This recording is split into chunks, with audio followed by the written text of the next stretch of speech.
Good morning all of you.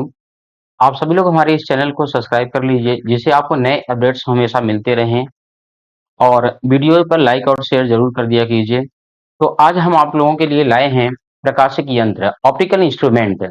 Optical instrument में जैसे microscope, telescope हो गया। माइक्रोस्कोप में आप क्या करते हैं, सूक्ष्म वस्तुओं को जब देखते हैं, बहुत छोटी छोटी वस्तुओं को देखते हैं तो वो बड़े आकार में दिखाई देता है।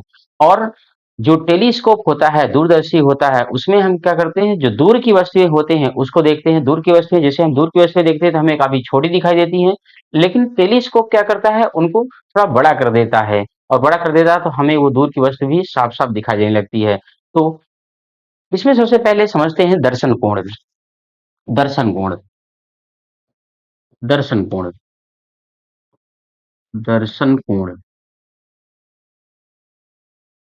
Visible angle, visible angle.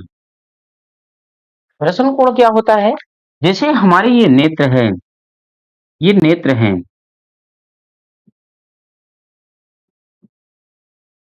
ये नेत्र है। अगर कोई ऑब्जेक्ट है, कोई वस्तु है, यहाँ पर रखी है और ये इतनी बड़ी है, ये हमारे आंखों पर, हमारे नेत्रों पर देखिए कितना कोण बनाएगी। ये इतना कोण बनाती है।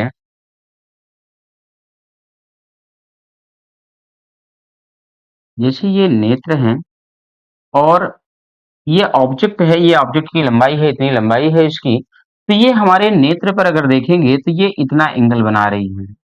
ये एंगल बना रही है ना, ये एंगल बना रही है। अगर इसी ऑब्जेक्ट को हम थोड़ा सा दूर रख दें,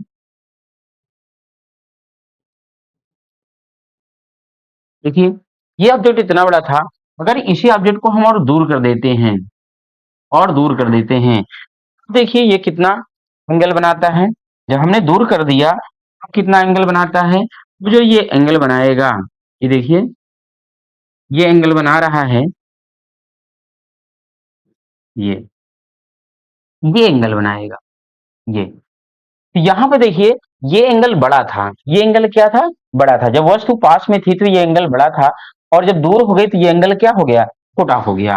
ये एंगल छोटा हो गया। तो इसका मतलब ये होता है कि कोई भी वस्तु होती है, जैसे हम वस्तु को देखते हैं, किसी भी ऑब्जेक्ट को देखते हैं, तो उस वस्तु के आकार द्वारा जो हमारे नेत्रों पर कोण बनता है उसी को हम दर्शन कोण कहते हैं। या हम कह सकते हैं कि वस्तु जो होती है उसके आकार द्वारा हमारे नेत्रों पर जो दर्शन कोण बनता है उसे कहते हैं। या फिर हम दूसरी लैंग्वेज में इसको कह सकते हैं कि किसी वस्तु का दर्शन हम जिस कोण से करते हैं, जिस एंगल से करते हैं, उसी को क्या कहते हैं, विजुअल एंगल, दर्शन कोण। तो किसी वस्तु का जो आकार होता है ना, जैसे आपने देखा होगा कि बहुत पास में अगर वस्तु रहती है तो बड़ी दिखाई देती है, लेकिन वही वस्तु जब बहुत दूर हो जाती है तो वो छोटी दिखाई देती है, छोटे आकार में दिखाई देती है। जैसे एरोप्लेन आकाश में जब उड़ता है तो आप उसको देखते हो तो बहुत छोटा दिखाई देता है, लेकिन एरोप्लेन को अगर पास से देखिए तो बहुत बड़ा होता है। ये दर्शन कोण पे डिपेंड करता है। तो कोई वस्तु छोटी दिखाई देगी या बड़ी दिखाई देगी, ये डिपेंड करता है दर्शन कोण, उसके आकार द्वारा हमारे नेत्रों पर जो दर्शन कोण बन रहा है उसी पे डिपेंड करता है। अगर उसके आकार द्वारा हमारे नेत्रों पर छोटा दर्शन कोण बनता है तो वस्तु छोटी दिखाई देती है, और अगर बड़ी दर्शन कोण बनाता है तो वस्तु उतनी ही बड़ी दिखाई देती है। ठीक है। तो जो आपका माइक्रोस्कोप है, टेलीस्कोप है, वो इसी कॉन्सेप्ट में काम करता है कि जो वस्तुएं होती हैं, जैसे छोटी आकार की वस्तु है, तो माइक्रोस्कोप जो है, सूक्ष्मदर्शी जो है, वो लेंसों की सहायता से हमारे नेत्रों पर बनने वाले दर्शन कोण को बड़ा कर देता है।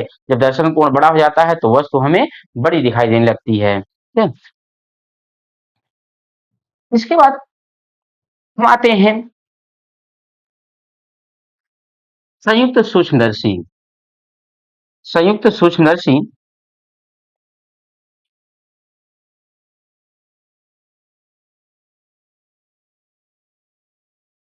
संयुक्त सूक्ष्मदर्शी, संयुक्त सूक्ष्मदर्शी, इसे कहते हैं compound microscope. Compound microscope, microscope. देखिए जो कंपाउंड माइक्रोस्कोप होता है, ये एक प्रकाशिक यंत्र है। ये ऐसा प्रकाशिक यंत्र है जिसकी सहायता से हम बहुत छोटी वस्तुओं को बड़े आकार में देखते हैं। इसमें होता क्या है, जैसे इसमें एक पतली मेटल की बनी हुई, धातु की बनी हुई एक पतली नली होती है, जिसके एक टर्मिनल पर, एक किनारे, एक छोटा उत्तल लेंस लगा होता है। ये छोटा उत्तल लेंस है। ये उत्तल लेंस लगा होता है और इसके दूसरे जो सिरा होता है नली का, उस पे एक मोटी नली यानी कि एक चौड़ी नली फिट रहती है इसकी अपेक्षा, और इस चौड़ी नली के दूसरे सिरे पर एक और उत्तल लेंस लगा होता है, और एक उत्तल लेंस लगा होता है। इस लेंस को, जो ये लेंस होता है, इसे अभिदृश्यक लेंस कहते हैं। जो छोटी फोकस दूरी और छोटे द्वारक का लेंस होता है, इसे क्या बोलते हैं? अभिदृश्यक लेंस। ये होता है अभिदृश्यक अभिदृश्यक लेंस। ये होता है अभिदृश्यक लेंस। इसे कहते हैं objective lens. Objective lens. Objective lens. Objective lens की जो पोजीशन होती है उसको ओ से डिनोट करेंगे, ऑब्जेक्टिव लेंस, इसके नाम के अकॉर्डिंग। और इसके बाद जो ये लेंस होता है बड़ी फोकस दूरी और बड़े द्वारक का, बड़े अपर्चर का, इसे कहते हैं नेत्रिका। इसे कहते हैं नेत्रिका। ये होती है आई पीस। इसको कहते हैं आई पीस। आई पीस। इसकी जो पोजीशन होती है ना, इसको ई से दिखाते हैं। ये जो दोनों लेंस होते हैं, देखिए अभिदृश्यक लेंस जो होता है ये वस्तु की ओर होती है, जैसे वस्तु हमें जिस ऑब्जेक्ट को देखना है उस तरफ होता है, और जिस नली के जिस तरफ से हम देखते हैं वस्तु को, उस लेंस को क्या कहते हैं? नेत्रिका। तो इसमें जैसे देख लीजिए, ये प्रतिबिंब कैसे बनाता है या इसका स्ट्रक्चर कैसे होता है, आप देख लीजिए। तो जैसे ये फिगर है इसका, यहां पर देख लीजिए। यहां पर पहले हम समझा देते हैं आपको। इसमें देखिए, ये आपका अदृश्यक लेंस दिखाया गया है। ये आपका दृश्यक लेंस दिखाया गया है यहाँ पर, ये। और यहाँ पर है ये नेत्रिका लेंस। जैसे देखिए, देखा जा रहा है तो ये नेत्रिका लेंस हो गई, और ये वस्तु है ए बी। यहाँ पर ये वस्तु है ए बी, और वस्तु ए बी का इस अदृश्यक लेंस द्वारा जो प्रतिबिंब बन रहा है वो ए डैश बी डैश बन रहा है। और नेत्रिका द्वारा इस जो इसके द्वारा जो ये प्रतिबिंब बना है ए डैश बी डैश, इस लेंस के लिए ये वस्तु का काम करता है, और इस लेंस द्वारा ए डैश बी डैश का इससे बड़ा प्रतिबिंब A double dash B double dash ये प्राप्त हो जाता है। ये अंतिम प्रतिबिंब है। तो देखिए, इतनी छोटी वस्तु होती है, ये ए बी बहुत छोटी वस्तु है, और इसका ये बड़ा प्रतिबिंब बन जाता है, देख रहे हैं। अब इसमें देखिए, जो ए बी वस्तु होती है, दृश्यक लेंस द्वारा इसका कैसा प्रतिबिंब बनता है? तो देखिए, अदृश्यक जो वहां पे वस्तु है ये ऐसे है, और यहाँ पर वस्तु पलट गई है, यानी कि उल्टा हो गया है। तो आप कह सकते हो कि अदृश्यक लेंस द्वारा जो पास में रखी ए बी वस्तु है, इसका कैसा प्रतिबिंब प्राप्त होता है? ए डैश बी डैश जो प्रतिबिंब प्राप्त होता है, ये वस्तु के सापेक्ष उल्टा होता है, और वास्तविक होता है, और इससे बड़ा होता है आकार में। और ये प्रतिबिंब नेत्रिका के लिए वस्तु का काम करता है, और नेत्रिका द्वारा इस वस्तु का यानी कि ए डैश बी डैश का प्रतिबिंब A double dash B double dash, तो इसके सापेक्ष ये बड़ा है, इसके सापेक्ष ये सीधा है, और इसके सापेक्ष अगर आप देखेंगे तो ये आभासी प्रतिबिंब बन रहा है यहाँ पर। ठीक है, देखिए वास्तव में प्रकाश किरणें नहीं काट रही, यहाँ से प्रकाश किरणें जाके इधर पर अपवर्तित हो रही हैं, उनको बढ़ाने पर ये पीछे काट रहा है, तो ये कैसा प्रतिबिंब बन रहा है? ये आपका आभासी प्रतिबिंब बन रहा है। तो इस प्रकार सूक्ष्मदर्शी की सहायता से अत्यंत छोटी वस्तु ए बी का एक उल्टा, बड़ा और आभासी प्रतिबिंब A double dash B double dash प्राप्त हो जाता है।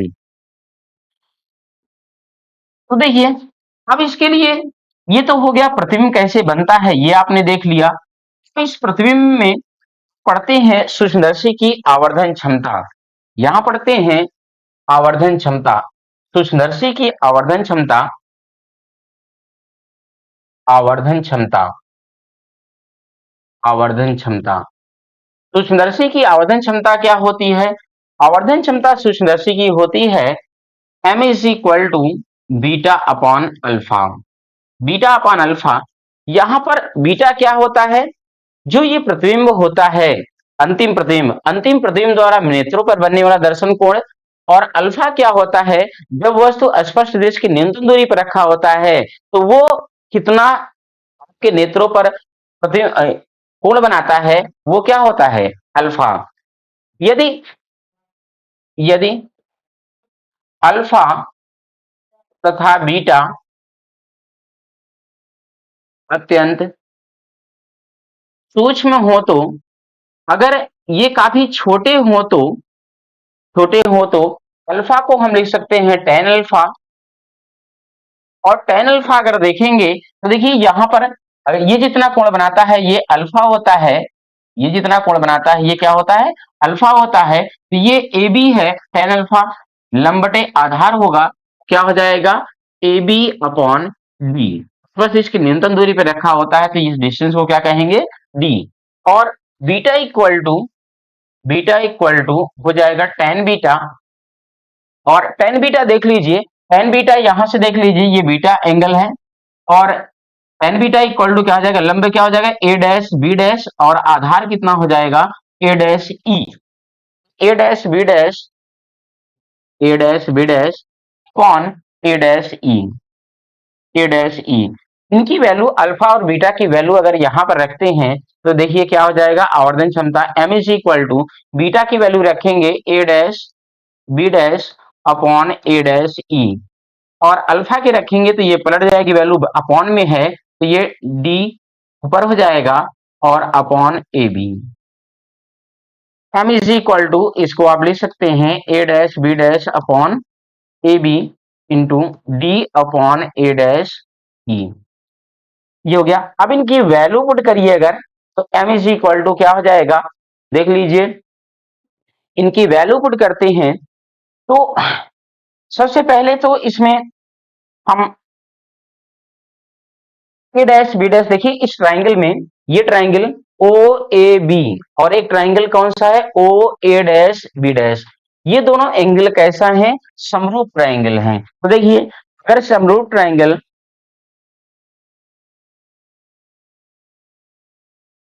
समरूप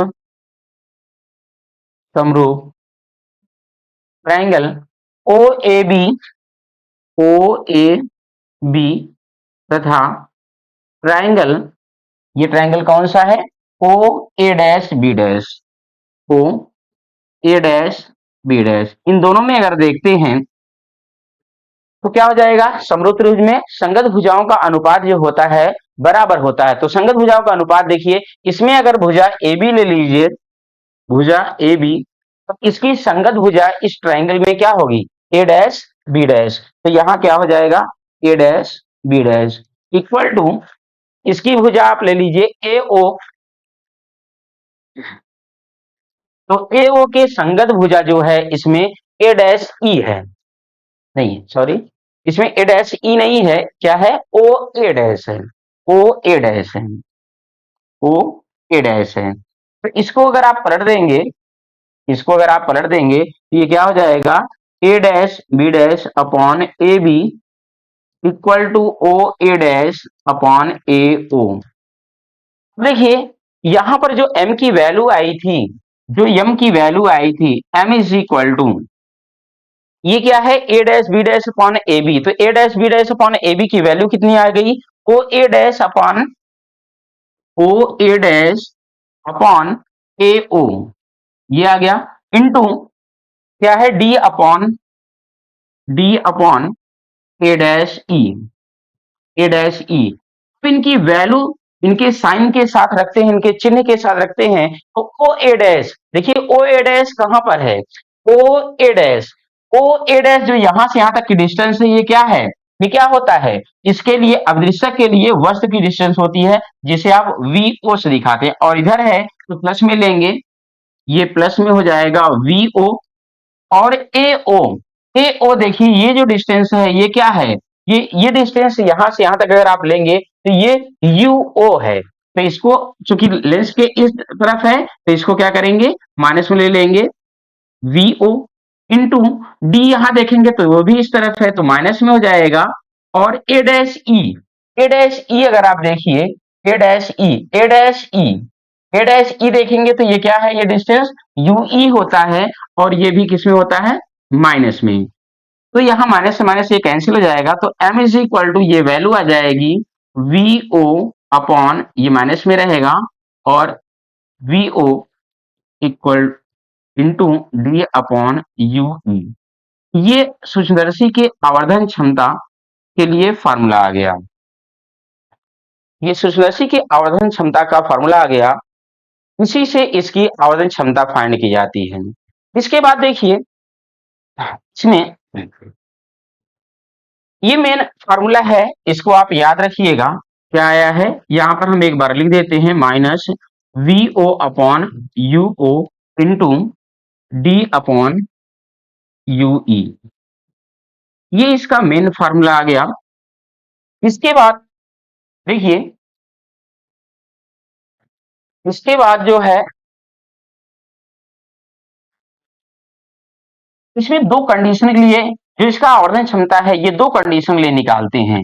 जैसे हम जानते हैं कोई वस्तु को देखते हैं, हम किसी भी वस्तु को देखते हैं, पास में रखी वस्तु को भी देख पाते हैं और दूर रखी वस्तु को भी देख पाते हैं, लेकिन स्वस्थ नेत्रों के लिए पास में इतनी हम रख सकते हैं, स्पर्श जिसकी न्यूनतम दूरी पर अगर वस्तु रखी होती है तो हम साफ देख लेते हैं, और अधिक से अधिक कितनी दूरी पर, अनंत दूरी पर रखी होती है तब भी हम साफ देख लेते हैं। तो ये जो आवर्धन क्षमता का सूत्र है, ये जो विजुअल रेंज होता है स्वदेश की न्यूनतम दूरी से लेकर अनंत तक, ठीक है, तो एक बार स्वदेश की न्यूनतम दूरी पर जब प्रतिबिंब रखे बनेगा तब भी हम देख लेंगे, अनंत पर बनेगा तब भी देख लेंगे। तो इसलिए जो इसका आवर्धन क्षमता का जो फार्मूला होता है, जो सूत्र आप निकालते हो, ये दो कंडीशन निकालते हैं, जब अंतिम प्रतिबिंब स्वदेश की न्यूनतम दूरी बनता है, और दूसरा जब अंतिम प्रतिबिंब स्वदेश की न्यूनतम दूरी पर बनता है, और एक जब अनंत पर बनता है, तो दोनों कंडीशन निकालते हैं। तो देखिए केस फर्स्ट, इसमें केस फर्स्ट, जब जब अंतिम प्रतिबिंब, जब अंतिम प्रतिबिंब, जब अंतिम प्रतिबिंब स्पष्ट दृश्य की, स्पष्ट दृश्य की न्यूनतम दूरी पर बनता है, स्पष्ट दृश्य की न्यूनतम दूरी पर बनता है, बनता है। तो देख लिए जब स्पर्श इसकी न्यूनतम दूरी पे बनता है, ये अंतिम प्रतिबिंब है, और ये स्पर्श इसकी न्यूनतम दूरी बनता है, यानी कि जो आपका ये नेत्रिका है, ये नेत्रिका के द्वारा कितनी दूरी पे बन रहा है, स्पर्श इसकी न्यूनतम दूरी बनता है, तब के लिए निकालेंगे। तो ये देखिए यहां पर नेत्रिका के लिए जो V का मान होगा वो किसके लिए लेंगे, नेत्रिका के लिए VE, और VE क्या है, स्पर्श इसकी न्यूनतम दूरी बनेगा, और प्रतिबिंब चूंकि इधर बन रहा है इसलिए इसको किस में लेंगे, माइनस में। और जो U का मान है, वो U का मान देखिए यहां पर क्या है, UE, तो ये हो जाएगा माइनस UE, और फोकल लेंथ जो होगा वो नेत्रिका के लिए ही यूज करेंगे। तो फार्मूला आप लेंसों के लिए जानते हैं, 1/f is equal to 1/v minus 1/UE। तो 1/f के स्थान पे क्या रखेंगे, fe इक्वल टू v के स्थान पे क्या रखेंगे, माइनस d, और यहां पर UE माइनस में रखेंगे तो ये माइनस पहले से है तो ये प्लस हो जाएगा, तो 1/UE। तो यहां पर 1/UE की वैल्यू निकाल लेंगे, 1/UE, तो इसको इधर पर छात्र कर देंगे तो क्या हो जाएगा, 1/fe, ये प्लस हो जाएगा 1/d। तो देखिए 1/UE की जो ये वैल्यू आ गई, इस इक्वेशन में रख देते हैं, ठीक है। 1/u की वैल्यू जो है वो जो मेन फार्मूला इसका आया है, यहां हम लोगों ने निकाल लिया है, और इसी फार्मूले में रखते हैं तो देखिए क्या हो जाएगा, m is equal to minus VO upon UO into D, और डी के अलावा देखेंगे तो क्या है, 1/UE। तो 1/UE की ये वैल्यू हमने निकाला है, तो यहां पर इसको रख लेते हैं FE प्लस 1/D। तो डी को अंदर कर देंगे, ब्रैकेट के अंदर कर देंगे तो क्या हो जाएगा, माइनस VO अपॉन UO, और इसको अंदर कर देंगे तो क्या हो जाएगा, D upon FE। Plus D को अंदर कर देंगे तो यहाँ क्या बचेगा 1। देखिए m is equal to minus V O upon U O, ये हो गया। अब इसको सीधा कर लेते हैं, इसको इस रूप में लिख लेते हैं डी अपॉन एफ ई, ये आपका फार्मूला आ गया, ये आपका फार्मूला आ गया। ये फार्मूला देखिए, जब अगर न्यूमेरिकल क्वेश्चन में जब भी कभी कहेगा कि अंतिम प्रतिबिंब कर सूक्ष्मदर्शी द्वारा जो अंतिम प्रतिबिंब है ये स्पर्श इसकी न्यूनतम दूरी पर बनता है, तो उसके लिए आप ये फार्मूला लगाएंगे, ठीक है। अब यहाँ पे देखिए सूक्ष्मदर्शी की लंबाई पूछता है कि सूक्ष्मदर्शी की लंबाई कितना होगी, तो सूक्ष्मदर्शी की जो लंबाई होती है उसकी गणना किसे करते हैं, अदृश्यक लेंस और जो नेत्रिका है, अदृश्यक लेंस और नेत्रिका इनके बीच की जो डिस्टेंस होती है, ठीक है, सेपरेशन बिटवीन देम यानी कि दोनों के बीच का, तो वही क्या होता है, वही सूक्ष्मदर्शी की लंबाई होती है। इस कंडीशन में अगर सूक्ष्मदर्शी की लंबाई देखेंगे तो यहां से यहां तक की डिस्टेंस देखिए दो पार्ट में है इनके बीच की, तो यहां से यहां के डिस्टेंस को आप किससे दिखाते हो, वीओ से, और यहां से यहां डिस्टेंस को किस दिखाते हैं, यू ई से। तो इस कंडीशन में अगर सूक्ष्मदर्शी की लंबाई पूछता है आपसे, सूक्ष्मदर्शी सूक्ष्मदर्शी की लंबाई, अगर सूक्ष्मदर्शी की लंबाई आपसे पूछता है तो सूक्ष्मदर्शी की लंबाई क्या हो जाएगी, यहां से यहां तक की डिस्टेंस क्या है, वीओ, डिस्टेंस क्या है, वीओ, और यहां से यहां तक की डिस्टेंस क्या है, यूई, यूई। तो ये हो जाएगा सूक्ष्मदर्शी की लंबाई के लिए फॉर्मूला, ये सूक्ष्मदर्शी की लंबाई के लिए फॉर्मूला। तो ये हो गया जब अंतिम प्रतिबिंब स्पर्श, जब अंतिम प्रतिबिंब स्पर्श की न्यूनतम दूरी बनता है, तो हम इसके बाद सेकंड कंडीशन करते हैं, जब अंतिम प्रतिबिंब, जब अंतिम प्रतिबिंब अनंत पर बनता है, ठीक है। इसकी सेकंड कंडीशन, जब अंतिम प्रतिबिंब अनंत पर बनता है, तो देखते हैं।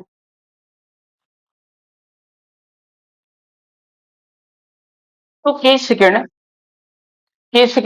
जब अंतिम प्रतिबिंब अनंत पर बनेगा, उसके लिए देखिए क्या हो जाएगा, सबके लिए क्या हो जाएगा, तो देखिए जब जब अंतिम प्रतिबिंब, अंतिम प्रतिबिंब, जब अंतिम प्रतिबिंब अनंत पर बनता है, जब अंतिम प्रतिबिंब अनंत पर बनता है, बनता है, बनता है। देखिए जब अंतिम प्रतिबिंब अनंत पर बनता है, इसे कहते हैं श्रांत नेत्रों के लिए, श्रांत नेत्रों के लिए, नेत्रों के लिए, फॉर रिलैक्स आई। देखिए जब अंतिम प्रतिबिंब अनंत पर बनेगा तो इसे कहते हैं श्रांत नेत्रों के लिए, for relax I. Relax I क्यों कहते हैं, श्रांत नेत्रों के लिए क्यों कहते हैं, क्योंकि देखिए जो नेत्र का लेंस होता है ना, जितना पास की वस्तु को देखते हैं हमारे नेत्र लेंस को, उतना ही उसकी फोकस दूरी को क्या करना पड़ता है, करना पड़ता है, जिससे मांसपेशियों को खींचता है, मांसपेशियों में तनाव उत्पन्न होता है। लेकिन जब हम दूर की वस्तुएं देखते हैं ना, तो वो मांसपेशियां जो होती हैं तनाव की स्थिति से क्या होती हैं, रिलैक्स स्थिति में आती हैं, श्रांत अवस्था में आती हैं, इसीलिए कहते हैं श्रांत नेत्रों के लिए, रिलैक्स आई के लिए, ठीक है। तो देखिए तो यहां के लिए देखेंगे तो v की जो वैल्यू होगी, यहां अंतिम प्रतिबिंब कहां बन रहा है, अनंत में बन रहा है, तो v की वैल्यू क्या होगी, इनफाइनाइट। v की वैल्यू क्या होगी, इनफाइनाइट। और v की जो वैल्यू होगी ये क्या होगा, वही नेत्रिका के लिए ve, और ये कितना होगी, इनफाइनाइट। और u की जो वैल्यू होगी ये कितना होगी, ये तो ue ही रहेगी, और f की वैल्यू आप जानते हैं नेत्रिका के लिए ही ले रहे हैं, f ही होगा। तो 1 upon v is, sorry 1 upon f is equal to 1 upon v minus 1 upon u। तो 1 अपॉन f के स्थान पे क्या लेंगे, f ही, और 1 अपॉन v के स्थान पे लेंगे इनफाइनाइट, और ये माइनस में लेंगे तो ये प्लस हो जाएगा, और ये हो जाएगा ue। 1 upon F E is equal to, infinite से अगर 1 को डिवाइड करेंगे तो 0 हो जाएगा, तो आपके पास बचेगा क्या, 1 अपॉन यू ई। इसको अगर पलट लेंगे तो ये क्या बन जाएगा, यू इक्वल टू क्या हो जाएगा, एफ ई। तो यहां पे देखिए अगर अंतिम प्रतिबिंब अनंत में बनता है तो यू ई की जो वैल्यू है वो एफ ई के बराबर आ जाता है। तो देखिए हमारे आवर्धन क्षमता का जो मूल सूत्र है वो क्या है, M is equal to m is equal to minus V O upon U O into D upon U E, ये मेन फार्मूला है। तो m is equal to minus V O upon U O D upon U E, तो U ई के स्थान पे क्या रखेंगे, F E, क्योंकि हमारा यू ई एफ ई के बराबर है। तो ये फॉर्मूला हो जाएगा आपका जब अंतिम प्रतिबिंब अनंत पर बनता है, यानी कि श्रांत नेत्रों के लिए। तो ये फॉर्मूला हो गया आपके लिए। तो यहाँ पे जो सूक्ष्मदर्शी की लंबाई होगी इस कंडीशन के लिए, इस कंडीशन के लिए देखिए, इस कंडीशन के लिए सूक्ष्मदर्शी की लंबाई जो होगी, सूक्ष्मदर्शी की लंबाई, सूक्ष्मदर्शी की लंबाई, इस कंडीशन की जो सूक्ष्मदर्शी की लंबाई होगी वो क्या होगी, देखिए यहां से यहां तक की डिस्टेंस क्या है, वीओ, और इस जो प्रतिबिंब है इससे नेत्रिका की जो डिस्टेंस है वो क्या है, यूई। और यहां पर आपने देखा है कि यूई की जो वैल्यू आई है वो किसके बराबर आई है, सी के बराबर। तो यूई के स्थान पे हम क्या ले लेंगे, एफ ई। तो ये हो जाएगा सूक्ष्मदर्शी की लंबाई, ये हो जाएगा सूक्ष्मदर्शी की लंबाई। तो ये आवर्धन क्षमता का फार्मूला है। अब इसमें एक कॉन्सेप्ट देखिए याद रखिएगा, क्योंकि न्यूमेरिकल क्वेश्चन जो आप करते हो वो इसी कॉन्सेप्ट पे होता है, ठीक है। तो एक बार इसको देख लीजिए आप लोग। तो ठीक है, बस आज के लिए इतना ही। Thank you.